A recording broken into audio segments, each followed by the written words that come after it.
All right, Alexander, let's talk about the Swiss peace conference, and let's discuss this debacle because that's what it was, a complete disaster.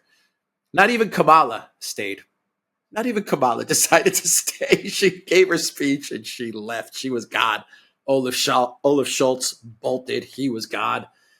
What a disaster. What a complete disaster. What are your thoughts on this Swiss conference? We do have a communique. We have some countries that have signed up to this very watered down communique. We have a lot of other countries which just didn't even bother signing the thing. It was an embarrassment, and Ukraine would have been better off. The collective West would have been better off not doing this thing.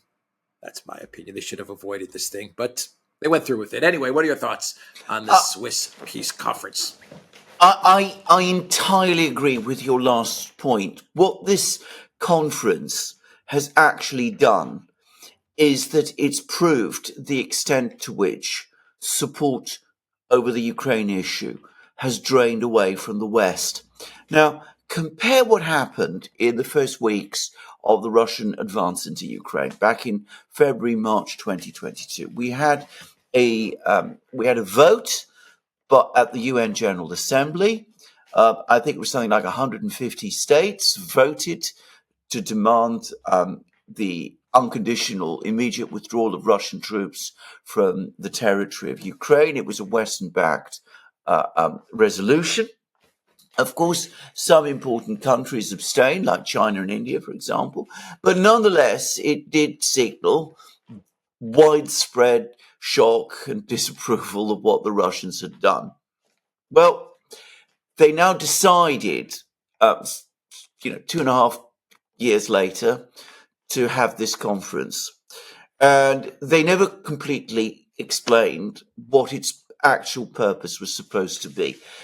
Initially, it looked like it was going to be a peace formula. The original idea was that, as I understand it, that the Russians would be invited to attend, but they would not actually participate in the actual discussions. They'd be there in, a room in part of the hotel complex in Lucerne where this conference was taking place. All of the other countries would attend. It was expected, apparently, that 160 countries would come. Invitations were sent to 160 countries. And at the end of this, there would be a communique, which would, in effect, enshrine Zelensky's peace plan. Then the Russians would be called in. The communique would be presented to them as a kind of ultimatum, and they would be told that this is the united position of the international community, and that unless Russia agreed to accept it, it would be internationally isolated, and all sorts of other things at that point would have followed. That seems to have been the original plan, and the Swiss were roped into it because Switzerland is supposedly a neutral country, and they contacted the Russians at the start of this year. They said, look, can you come along? Obviously, you're going to be invited to this peace conference. This has nothing to do with the process of discussions that were launched back in August last year by Jake Sullivan with a first meeting in Copenhagen. This is a completely new initiative. We're anxious to hear your views. We want you to be there.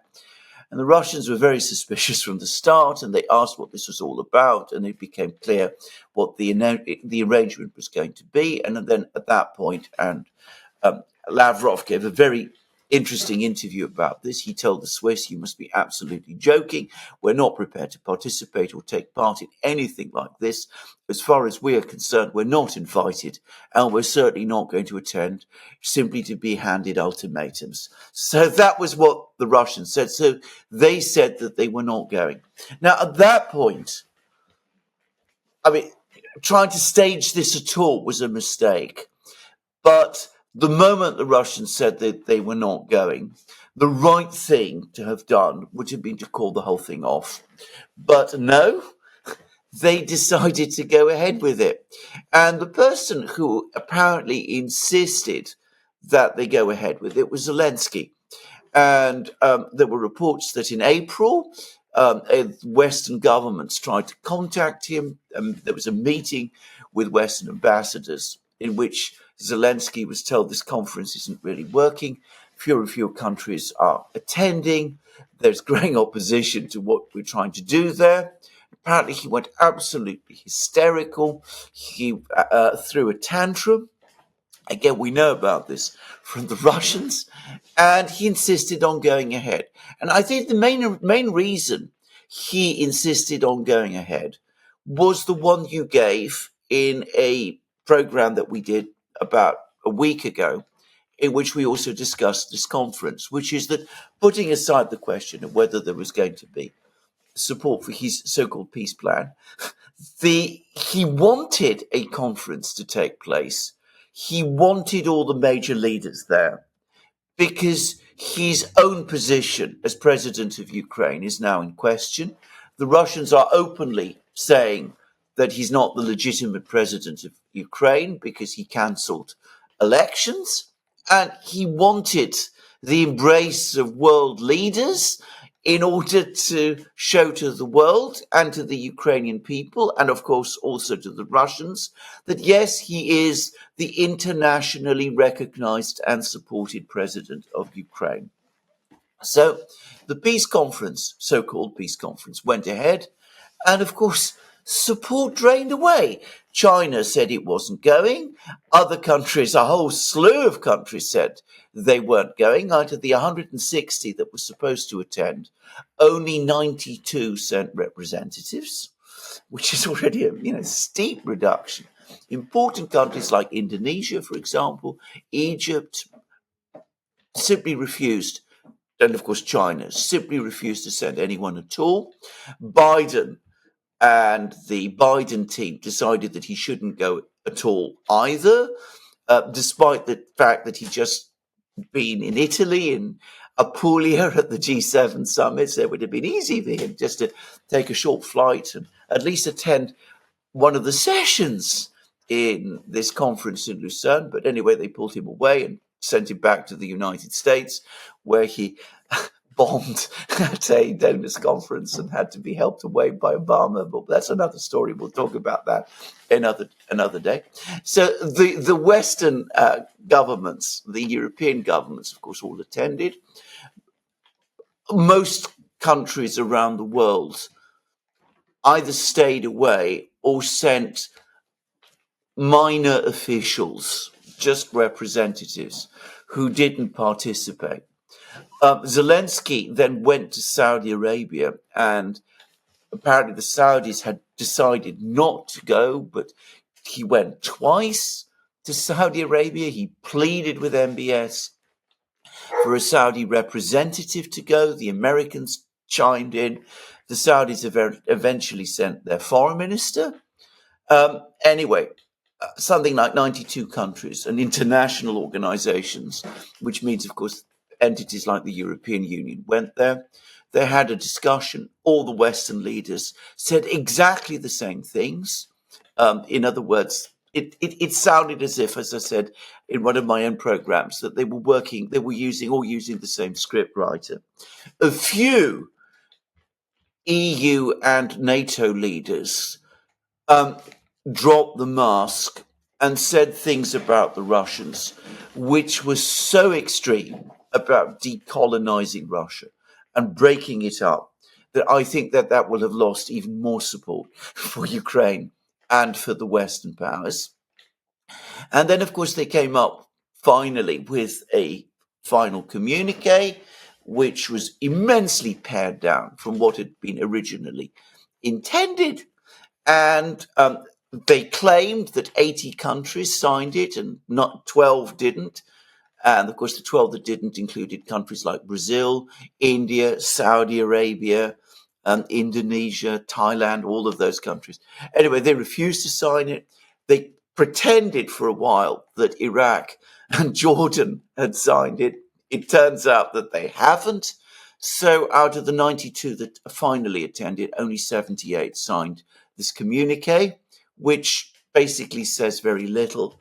The only really interesting part of it is that it apparently requires the Zaporozhye nuclear power plant to be returned to Ukraine, which again, I mean, is so far-fetched and absurd that it almost makes no sense at all.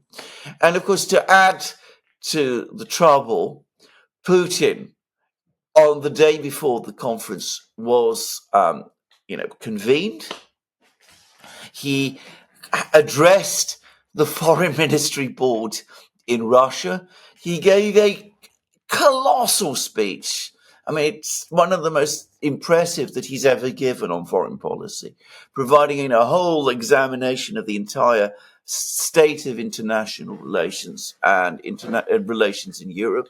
He then set out what the Russian demands were for the conflict, for the end of the conflict. He said that Ukraine must unconditionally withdraw all its troops from the four regions, Zaporozhye, Kherson, Donetsk, and Lugansk. There can then be a ceasefire, but the basis upon which the conflict will settle will be Istanbul plus Ukraine loses the four regions, plus Crimea, agrees to no entry into NATO, agrees to demilitarize and to denazify. In other words, all the things that he's always said. And of course, apparently, the first day of the conference, instead of people discussing Zelensky's plan, they were apparently all quietly, huddled together, talking about what Putin had said. So Putin, who didn't attend, dominated the conference. More countries stayed away than attended. And of those that attended, only a certain number were prepared to sign off to the final communique. And even amongst those countries that attended, all the big global South leaders, Modi, Lula, Ramaphosa from South Africa, MBS, they refused to go. So an absolute shambles.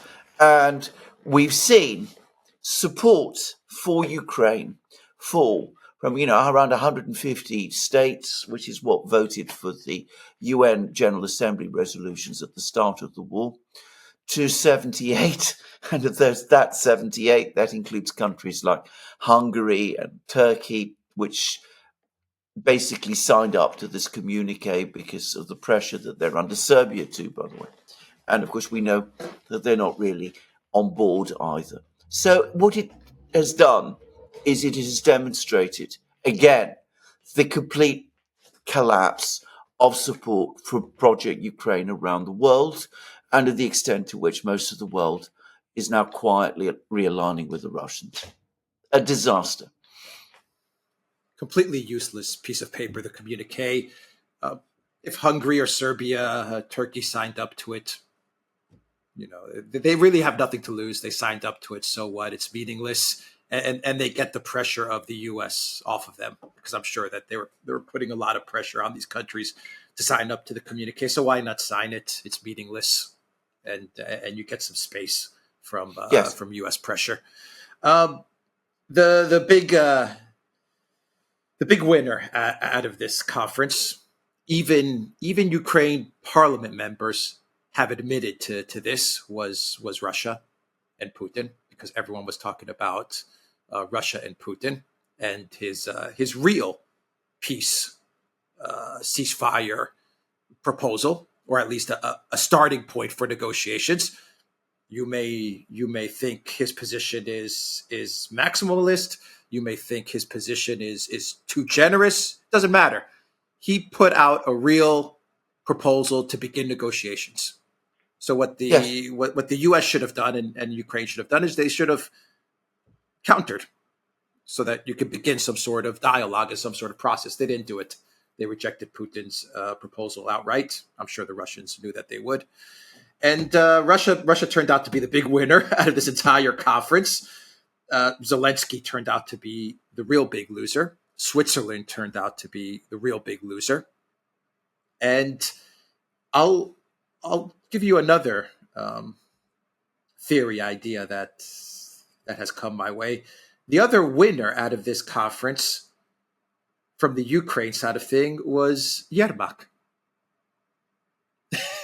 Yermak, who showed up there, had some meetings with world leaders, presented himself as the real man who's running Ukraine, while the conference was very much about soothing Zelensky's insecurities, easing Zelensky's insecurities, and everyone realized that he's very insecure about his legitimacy, and so a lot of the world leaders were there to calm him down.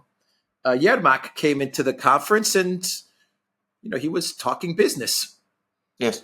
So yes. I think there's something there that a lot of people are not talking about. But Yermak actually came out ahead in this conference. He came out as the guy. He revealed himself, in my opinion, as the guy who is really making the decisions in Ukraine and can make the decisions going forward in Ukraine. Maybe even possibly to get to a ceasefire. I don't know. This is just a theory, but what do you think about that? I absolutely agree. I mean, this conference, which was supposed to reaffirm Zelensky's leadership of Ukraine, has instead undermined it. I mean, it's made him look ineffectual, and it's exposed again his inability to work with world leaders. So Yermak had to come along and to do it for him. But even though we've now seen who the real power in Kiev is, it's important to understand a point about Yermak. Yes, he is a masterful and apparently dominating man. He's not, however, particularly popular, it seems, with the big power holders in Kiev itself. He has no support, as far as I can see, amongst the wider population of Ukraine. And of course, he's only there because he is Zelensky's chief of staff. If Zelensky goes, Yermak has no constitutional role at all. So he looks strong, and he is a kind of winner relative to Zelensky. But of course, his position is very brittle. And this is where we come to the massive cynicism of the whole affair, because apparently what Zelensky and Yermak were doing, both at the peace conference, well, let's call it peace conference, the summit, the Swiss summit, what they were doing at the Swiss summit and in the weeks before is that they've been going around telling everybody, the Americans, the British, the Germans, the Europeans, the Swiss, the global South countries, that yes, at the moment, things on the front don't look so good, but we're getting all these new weapons from the Americans, the F-16s. Congress has authorized this new aid package. We're getting more funding and support from the Europeans as well. We're undertaking some great mobilization. In 2025, we will be able to go back on the offensive, and we will be able to push the Russians back, and we will recapture much of the ground that we are losing at the moment, and perhaps drive the Russians back even further. And if you stay with us, if you go on supporting us, then we will be in a position to force the Russians to accept our terms. Now, I think anybody who is familiar with what is actually going on the battlefields and on the actual situation in Ukraine knows that that whole narrative is delusional. But I'm reading it increasingly in the media in the West. There's article after article that's been published about it. There's one in the Financial Times, for example, and that article in the Financial Times finally revealed the fact that it is coming from the Ukrainians, that it's the Ukrainians who are spreading this narrative. And when we talk about the Ukrainians, it's obviously Zelensky and Yermak, and that's the story they spun to the global South countries to try to get them to attend to this conference. That's the story they're spinning to the Americans and to the Europeans. And of course, it just prolongs the war because it enables Zelensky and Yermak to reject negotiations on the basis that Putin proposed. And the reason they're doing that is because even though they know that eventually they're going to lose, because I'm sure Yermak understands that, they also know that if they start negotiations and end the war, they, Zelensky, but also Yermak, will immediately lose power. That their entire political position in Ukraine at that moment will collapse, so they have an incentive to keep the war going. It's a terrible, cynical situation. And the problem is no one in the West seems to have the intelligence or the courage or perhaps even the understanding to call time on it. No, they're definitely trying to buy time. That's obvious. And even Kuleba put out a statement, the foreign minister, and he said pretty much the same thing, that there's going to be another conference. And a lot of countries are now talking about a Swiss peace conference part two. I don't know if it's going to be in Switzerland as well, but they're saying another Swiss peace conference. And they're saying that the point of this next conference is to invite Russia and to try and get to some sort of a ceasefire, some sort of a negotiated settlement, or at least begin the process of a negotiated settlement. And Kuleba, in a statement, he said that in the next conference, that's when Ukraine will have some sort of negotiating leverage. And I'm sure the narrative will be, once the second conference wraps up, and it's also a debacle, the narrative will be, well, in the third conference, we'll get some leverage. And when they mean leverage, they talk about pushing the Russians, what you said, pushing the Russians back and forcing Putin to accept Ukraine / the U.S.'s terms. So yeah, they're trying to buy time. There's no doubt about it. The question is are they trying to buy time to prepare for their exit, or are they just trying to buy time to figure out what to do in order to remain in power, in order to try and inflict some sort of a defeat against Russia, which could bring them to some sort of a negotiation, spin it in a way that they could say, okay, we finally got the leverage that we wanted because of this tactical victory that we just had, and so now we can enter negotiations. So it's just difficult to see where exactly or why exactly they're trying to buy this time. Well, I'm going to say this. This is based on my own experience from the work I used to do, having to advise people. People who find themselves in no-win situations often do try and spin things out for as long as they can, and they do so in the hope that something will turn up that will transform the situation in their favor. And along the way, they not only rationalize as to what it might be that will turn things around for them, but they also try and rationalize and give different reasons for their own motives. So on the one hand, I can imagine perfectly well Zelensky and Yermak saying to each other, well, we've got to go on fighting because we need to keep fighting in order to save Ukraine. They can say that too. At the same time, they can be saying to themselves, well, we need to keep this thing going for as long as we possibly can because we need to sort out our boat holes and to get as much money out of Ukraine as we possibly can too. People can believe or say to themselves these totally contradictory and different things, not exactly at the same time, but say on the same day. In the morning, they'll say one thing, on the evening, they'll say something else, and they'll oscillate between one and the other. And of course, it's not just Yermak and Zelensky, but all sorts of other officials, some of them probably more cynical and tough-minded about things than Zelensky and Yermak are. But a lot of them will be saying to themselves, make as much money as I can now, because in a few months I'm out. And I'm hearing stories, and I believe you can confirm this, that in all sorts of places around the world, in all the usual safe havens, you're suddenly seeing floods of Ukrainian money appear. I say Ukrainian money, but of course it's not really Ukrainian money at all. It is money from Ukraine.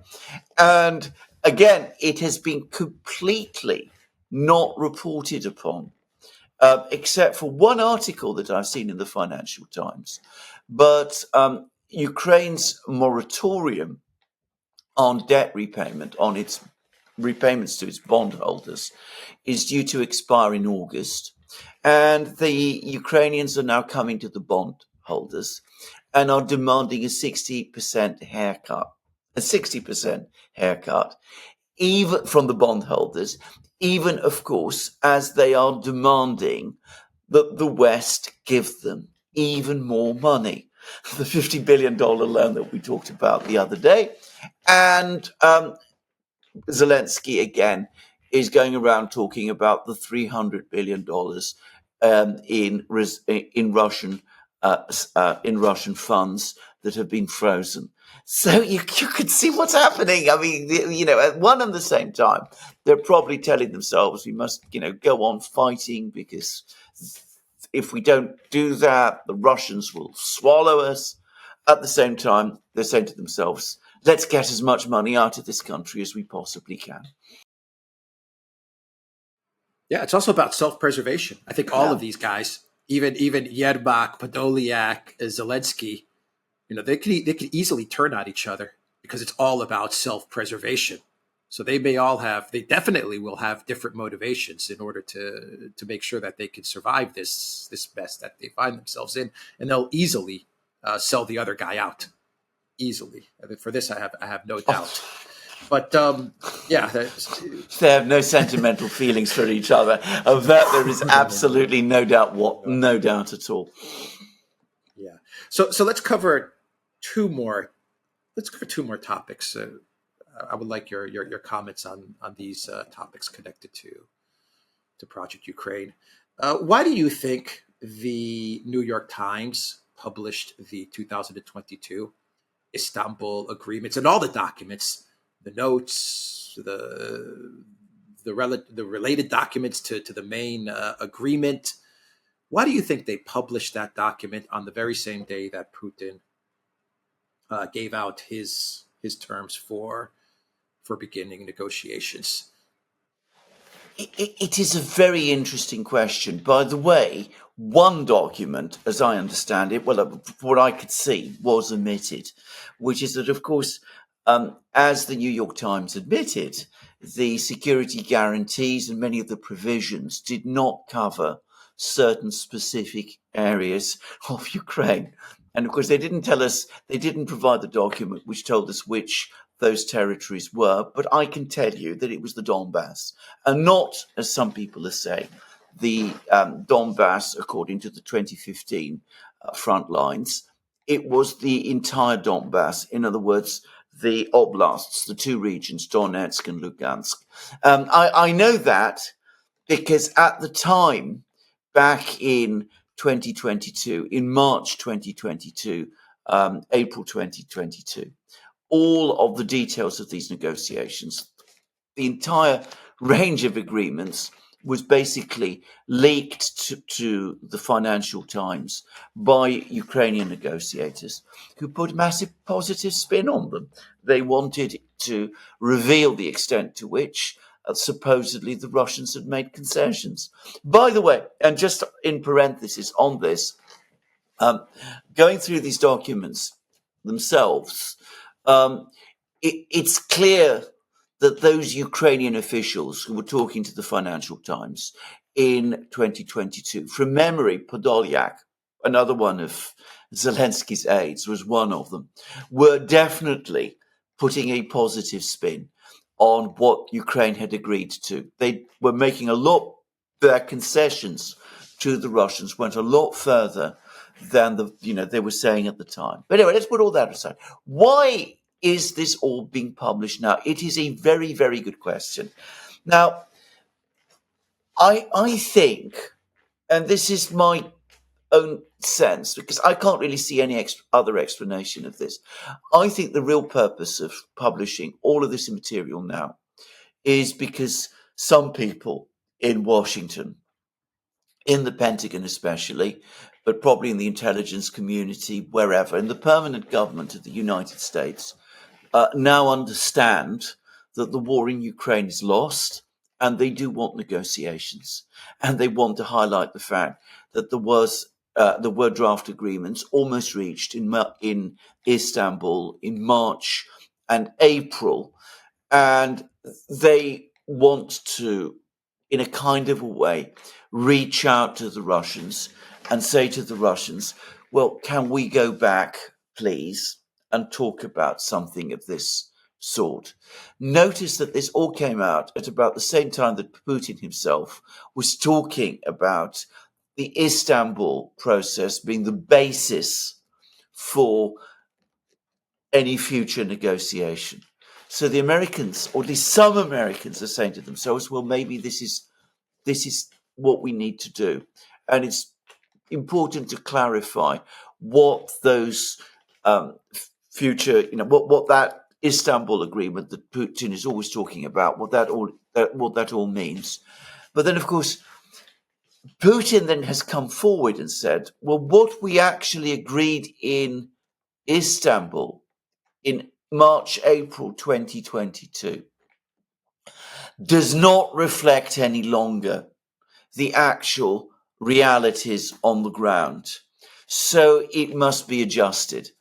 And I suspect that it could be that what caused Putin to clarify that, to make that statement, to set out his ideas so precisely, is maybe that he's had some word that some people in the United States are in fact trying to find some way back to Istanbul, the original Istanbul. And that was why they published, all of the Istanbul materials in the way that they did.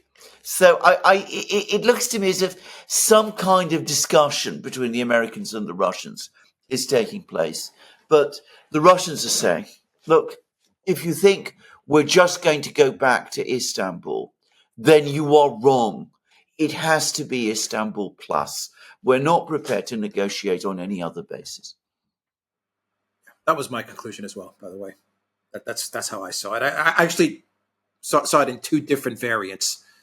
That there were forces in the U.S. intel community or the deep state, the permanent state, whatever, in the United States that said, okay, we need to find a way out of this. So let's publish the Istanbul agreements and see if we can start to find some common ground with Russia. And I even thought about it being taken a step further, where even certain neocons, pro conflict with China neocons may have even pushed this to say, okay, we need to really wrap up Ukraine because we have to move on to Taiwan and China. So let's get this stuff out there and let's try to find some common ground with the Russians because we are losing time with China and Taiwan. So I mean, I was thinking along those lines as well. I think this is absolutely correct. Given that the G7, and I have to say I was thinking the same, because the G7 communique, we talked about this, and the fact that the US is now positioning itself to impose sanctions right across the board on the Chinese financial system. And they're going to use secondary sanctions in order to do that. The Europeans have now been strong-armed into imposing tariffs, big tariffs against Chinese EV cars, just shortly after the Americans did the same. We've had an incredibly strong response from the Chinese government. There was a ferocious article yesterday in Global Times, basically saying that the entire G7 communique is an act of hypocrisy and is an attack on China, and that the Chinese simply won't accept it and won't stand by and let themselves be steamrolled over. And then there was that very weird story about Xi Jinping telling Ursula von der Leyen, of all people, that the Chinese, that he felt that the Americans were trying to goad China into a war over Taiwan, but that he wouldn't fall for it and that he wouldn't let himself get drawn into such a conflict with Taiwan. I have two problems with that story, which has appeared in the Financial Times, by the way. The first is, I think it is inconceivable that Xi Jinping would say something like that to Ursula von der Leyen, of all people. I mean, that is, he would not share that kind of private thought that he has with someone like her. You might say that to, well, I don't know, Meloni, for example. I doubt that he would, by the way, but I cannot imagine that he would have said something like that to Ursula. And saying what he said to a Western leader seems to contradict the official Chinese position, which is that Taiwan is a red line for China, and that China won't sit on its hands and let, the independence course that the current Taiwanese authorities are pursuing, take its course. And Xi Jinping has been saying that in public forum after public forum and in meetings that he's had, repeated meetings that he's had with Biden, with Blinken, with all sorts of other people.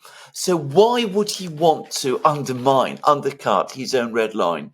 It seems to me more likely that this story is being spread because the hardliners in the United States, the anti-China hardliners in the United States, do want to escalate against China, and they want to reassure people in Europe especially that the Chinese are bluffing. And I think this is really what this is all about. So you could see a pivot in neocon focus towards China, and that means finding some way to get out of this mess with Ukraine. So plausibly, they're now floating Istanbul as a basis for negotiation with the Russians. That has provoked this colossal speech from Putin. Putin says, well, Istanbul simply won't do. It has to be Istanbul plus. But notice that Putin isn't just saying it doesn't just stop at Istanbul plus. It has to be a restructuring of the security architecture right across Eurasia, which means, of course, that the Chinese must be involved. And that would be completely unacceptable to people in the United States, to these neocon hardliners that we're talking about in the United States. So what Putin is again signaling is that no way are the Russians going to throw the Chinese under the bus. The Chinese stood by them, and they will stand by China. All right, let's do one more question, and we'll wrap up this video. What are your thoughts on the comments from NATO and Stoltenberg, referencing referencing the fact that they're gonna get their nuclear arsenal ready or something like that, and what else did Stoltenberg say? They have 300,000 troops ready to go in the conflict with Russia, and all of these statements from Stoltenberg. What are your thoughts there? Well, what they tell us is that all of this talk that we've been getting from the Europeans and NATO and some people in the United States, that Putin is simply bluffing when he's giving all these warnings to the West, that there are some people in NATO and in Washington in particular who understand perfectly well that he is not bluffing, and that the Europeans, some people, maybe not the Europeans, some people in the NATO system are now becoming increasingly alarmed. And of course, probably what has provoked the latest alarm bells are the reports that the F-16s are going to be based in Romania rather than Ukraine. The Russians apparently have been threatening, well, not apparently, they have publicly threatened that they will strike at the F-16s in Romania if those F-16s participate in the fighting in Ukraine, if they take off from Romanian bases and go into battle against the Russian Air Force in Ukraine, that the Russians will strike them. That the Russians have been carrying out nuclear drills and saying that, if the West intervenes in Ukraine or does things like that in Ukraine, they are ready. And some people are saying, well, my goodness, Putin clearly isn't bluffing. We're in a very, very dangerous situation indeed.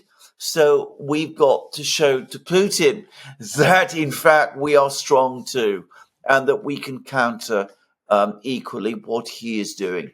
So I think this is where it comes from. I think this is actually a sign of alarm.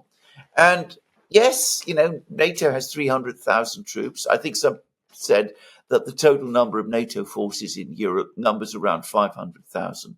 Putin has said that, yeah, that's right. Is what he said, yeah. That's right. Putin, of course, says that the Russian army that's fighting in Ukraine now numbers 700,000 men, except most of it is not fighting in Ukraine. It's only, a fraction of that force that's actually involved in the day-to-day fighting. But, that there are now 700,000 men there. I think people in NATO understand perfectly well that Western armies, ground armies, are no match for this far more powerful, better organized, battle experienced and hardened Russian force, and that some of these NATO armies, are really just exist. They don't exist on paper, but they're not really battle ready. The British Army is not battle ready. So, so I think they understand that too. And the talk about nuclear weapons and tactical nuclear weapons, they have to be very, very careful about, because of course, if that intensifies, if they go on trying to sort of balance Russian warnings with their own warnings, that could spike alarm in Europe. And of course, I've heard, Kavor Almasian told us this in the live stream we recently did with him, but people in Germany have also told me that the single biggest factor in persuading young people in particular to vote for the AfD in the European Parliament elections, the one that came up most often when people were younger people were spoken to, was the conflict in Ukraine and the threat to peace in Europe. So it's a dangerous game that the NATO people are playing. But as I said, the fact that they given these warnings of their own and talked about the fact that they're thinking of putting their tactical nuclear weapons at a higher readiness level, what it shows is that they understand perfectly well that the Russians are not bluffing, despite all the bluster and pretense that we've been seeing from all kinds of people in the media. And by the way, I think that is a good thing. If they realize that the Russians are not bluffing, then it's more likely that they'll pull back. Yeah. All right. We will end it there. TheDuran.locals.com. We are on Rumble, Odyssey, BitChute, Telegram, Rockfin, and Twitter X. And go to the Duran shop. Use the code football24 to pick up some football merch. Take care.